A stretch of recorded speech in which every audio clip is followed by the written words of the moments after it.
children. The word anemia is from a Greek word, namely ana means absent or decreased and emia means blood. About definition or meaning of the term anemia: reduction of hemoglobin concentration or hematocrit value below the level of normal for that age and sex. Every child requires a normal level of hemoglobin or hematocrit according to his age and sex, or the level of hemoglobin will vary according to age and sex of the child. If it is below the particular age and sex, then it is called anemia. The normal level approximately it is 11 gram per deciliter, that is the HB value. Then there is something called physiological anemia of infancy that occurs as a result of rapid growth period during infancy. Coming to WHO hemoglobin threshold used to define anemia in children. You can see here age or gender group, hemoglobin threshold in gram per deciliter. Also hemoglobin threshold in millimole per liter. In children from 6 months to 5 years, the normal value 11. Children 5 to 12 years, 11.5. Teens, that is 12 to 15 years, 12.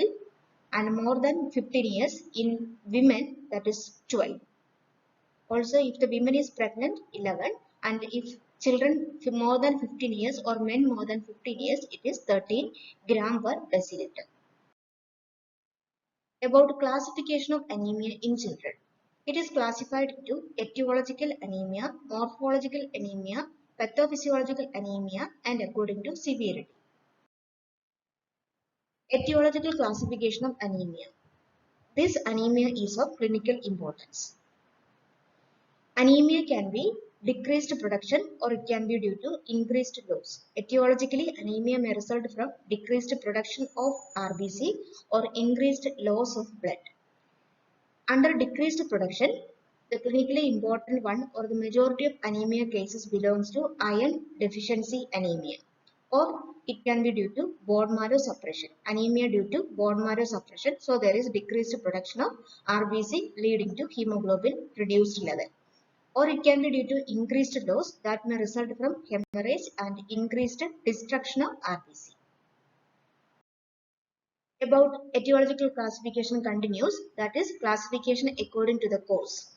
First one, anemia due to blood loss.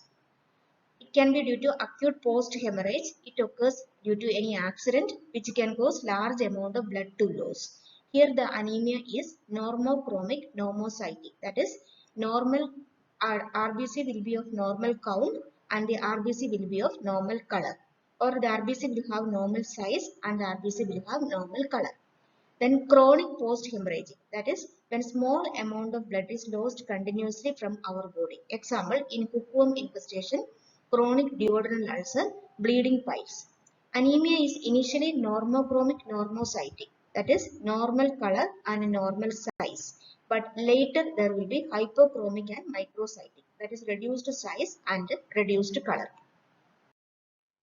Then the second class of anemia due to cause is anemia due to impaired cell formation.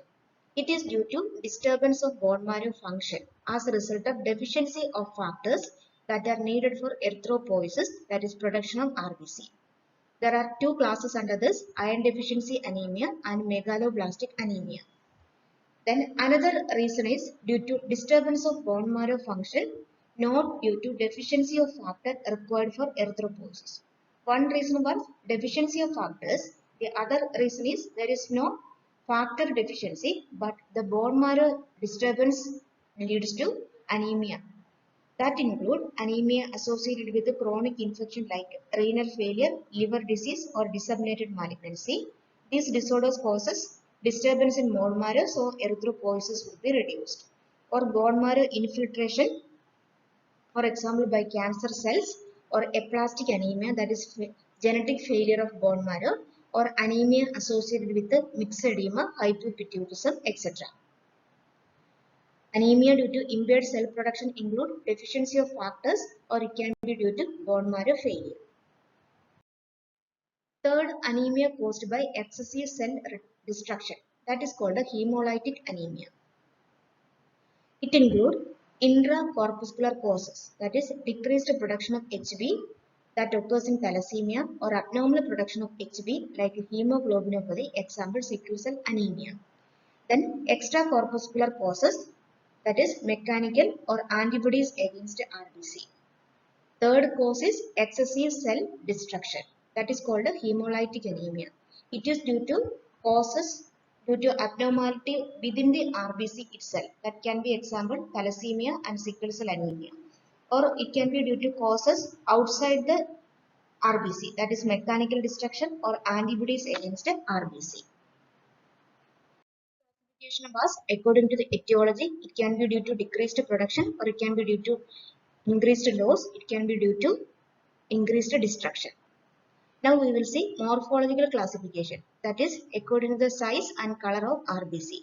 It is of laboratory importance. Here anemia is normocytic, normochromic, microcytic, hypochromic and macrocytic anemia.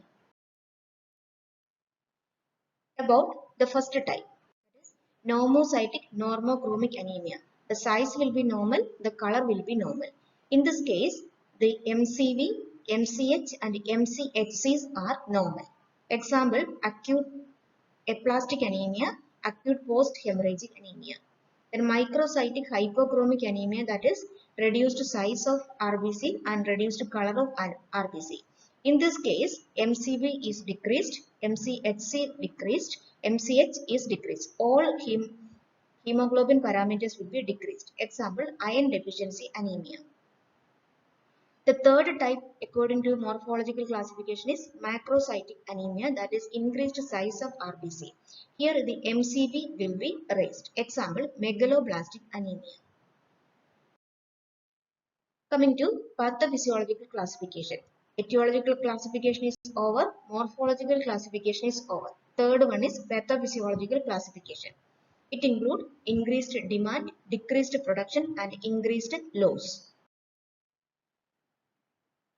Some examples of anemia due to increased demand. Example, infancy and childhood. That is physiological anemia.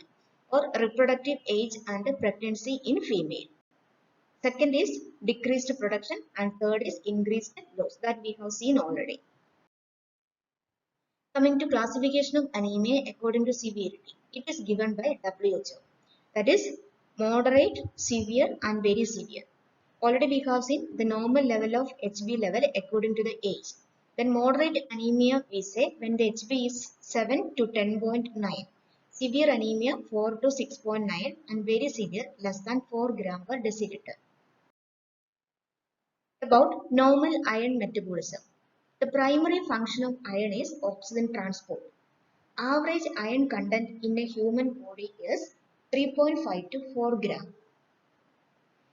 This 3.5 to 4 gram, 2/3 is found in hemoglobin. Then iron is also stored in reticuloendothelial cells of bone marrow, spleen and liver as hemosiderin and ferritin. 2/3 is stored in hemoglobin and 1/3 is stored as hemosiderin and ferritin in reticuloendothelial cells. Also, small amount of iron found in myoglobin and myeloperoxidase and in certain electron transfers. Then the most stable form of iron is ferric state, that is F3 plus, than ferrous state, that is F2 plus. The most stable form is ferric state, that is F3 plus. Distribution of iron that is stored in the body. 65% in hemoglobin, 4% in myoglobin in muscle, 1% in heme compound, that is cytochrome, catalase and peroxidase for intracellular oxidation, 0.1% in the protein transferrin and 30% in reticuloendothelial system.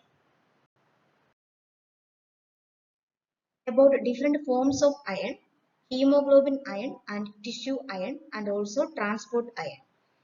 The transport iron is bound with the transferrin and tissue iron. It includes available iron and non-available iron. Available iron is in the form of ferritin and hemosiderin and non-available iron is in the form of myoglobin. Sources of iron: meat, liver, egg yolk, peas, beans, lentil and green leafy vegetable. Daily requirement of iron, that is RDA, Children require 0.5 milligram of iron per day. Dietary requirement of iron or dietary source of iron, children 5 to 10 milligram per day. Why dietary supply is more than that of daily requirement? Because only 10% of dietary iron is absorbed from the gut. So dietary requirement is greater than body requirement. Dose, male loss 0.5 to 1 milligram, menstruating female 1.5 to 2 milligram. Absorption of iron, it is absorbed from duodenum and proximal jejunum. The form of iron that is absorbed is ferrous sulfate.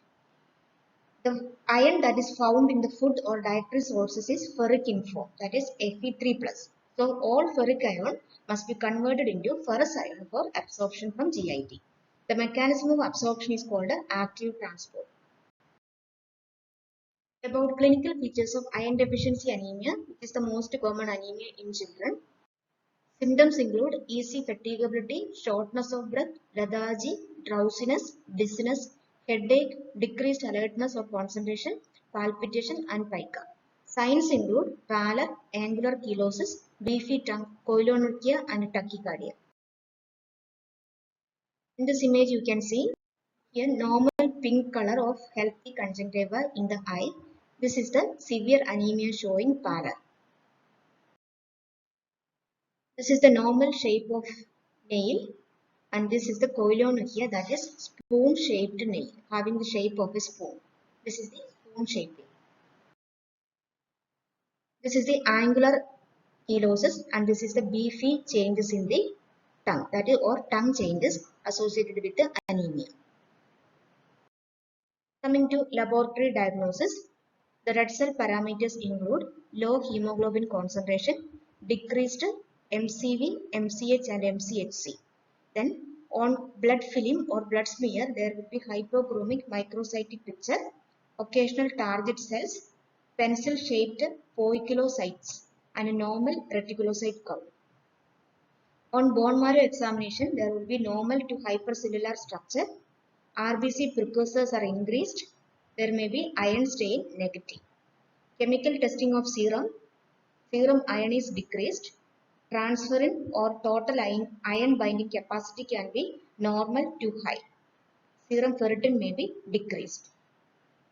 If there is low reticulocyte count, that is precursors of RBC, it indicates marrow failure, aplastic anemia, myelofibrosis, leukemia, renal failure, or anemia of chronic disease.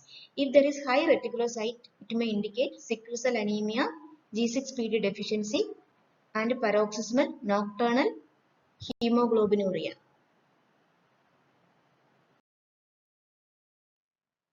Coming to treatment of iron deficiency anemia in children, there is supportive treatment and therapeutic treatment. Supportive treatment include nutritional supplementation including diet rich in iron, oxygen, and rest. Also vitamin C supplementation and folic acid supplementation in the form of folate. Therapeutic treatment include elemental iron and blood transfusion. Elemental iron can be supplied orally, which is the most common route. Also it can be parenteral. Blood transfusion can be packed cell volume or whole blood. Complications of iron deficiency anemia, feeding problem, delay in growth and development, low IQ, decreased scholastic performance or school performance, rarely CCF. If it is not treated properly, it may lead to death. That is, CCF is congestive cardiac failure. About prevention, promotion of exclusive breastfeeding until 6 months, provision of iron-rich food, nutrition anemia control program in children, iron deficiency anemia control program for adolescent girl, and hookworm control program, that is albendazole. All these health programs are available under National Health Mission. Nursing diagnosis related to anemia, especially iron deficiency anemia, include number 1, fatigue, number 2, deficient knowledge, number 3, risk for infection, and number 4, risk for bleeding. Nursing interventions are administer prescribed medication, that include administer IV or IM iron medication when oral iron is poorly absorbed. Perform sensitivity testing of IM iron injection to avoid the risk of anaphylaxis. This can be asked in the examination as give reason. Sensitivity testing of IM injections are important because to avoid the risk of anaphylaxis or allergic reaction. Advise the patient to take iron supplement an hour before the meal for maximum absorption. Oral iron supplement need to be taken 1 hour before meal for maximum absorption. If there is any gastric distress which can occur in some children, we can suggest taking the medication with meals. That is, resume to between meals if symptoms subside. Inform the patient or parents that iron salt change the color of the stool to dark green or black.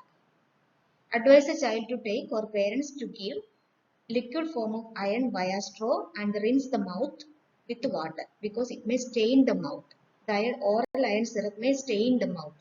So always advise to take with the help of straw and rinse the mouth with the water after taking oral syrup. Next about intervention to reduce fatigue. It includes assist the child in developing a schedule of daily activity and rest. Stress the importance of frequent rest period in between activity. Monitor hemoglobin, hematocrit, RBC count and reticulocyte count. Educate about energy conservation technique. Educate the parents and the child to continue iron therapy for total therapy time, that is 6 months to 1 year. They should not stop the medication in between. If the symptoms disappear, they have to continue for the total treatment regimen program, that may be 6 months to 1 year, even when fatigue is no longer present. Preventing infection, assess for local or systemic signs of infection such as fever, chills, swelling, pain and body malaise. Monitor WBC count. Anticipate the need for antibiotic, antiviral or antifungal therapy. Instruct the patient or the child to avoid contact with the people of existing infection. Stress the importance of daily hygiene, mouth care and perineal care as required.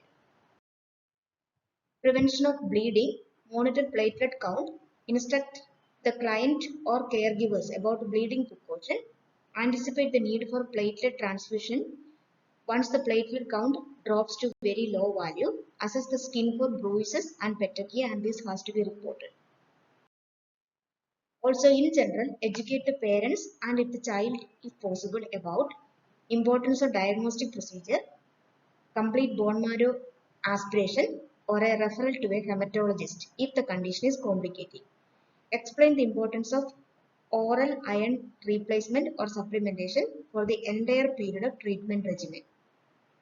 Educate about iron-rich food, that is organ and other meat, leafy vegetable, molasses and beans. That's all about iron deficiency anemia in children.